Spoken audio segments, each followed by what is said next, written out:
এদিকে তীব্র গরমে জ্বর ও কাশি সহ বিভিন্ন রোগের সবচেয়ে বেশি আক্রান্ত হচ্ছে শিশুরা।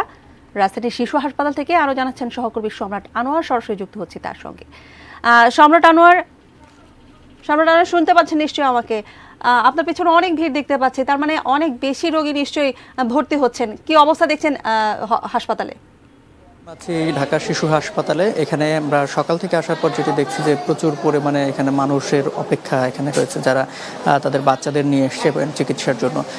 আজ যেহেতু শুক্রবার, সে কারণে আসলে সরকারি হাসপাতালগুলোতে চিকিৎসকদের ঘাটতি আমরা বরাবরই কম দেখে থাকি, যে শুক্রবার কিংবা বন্ধের দিনগুলোতে কম থাকে, এবং তারই প্রভাবে এখানে যে রোগীরা এসছেন, যারা জরুরি বিভাগে ইমার্জেন্সিতে রোগী নিয়ে আসছেন, এবং দেখতেই পাচ্ছেন যে রোগীর সংখ্যা কি পরিমাণে বেশি এখানে।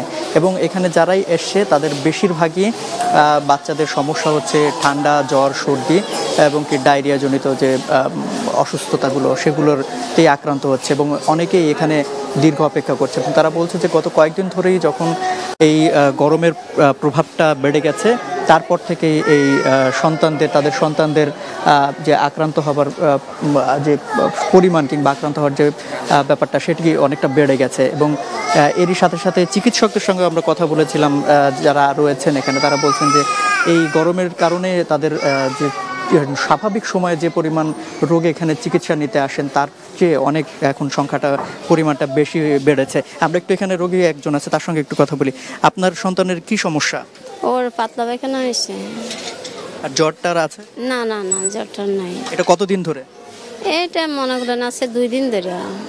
আচ্ছা, আসলে এই যে গরমের কারণে যে প্রভাবটা, সেটার জন্য এখানে রোগীর সংখ্যা প্রচুর পরিমাণে বেড়ে গেছে।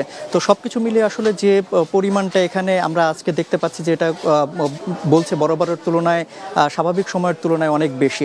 ফিরছি আমরা স্টুডিওতে।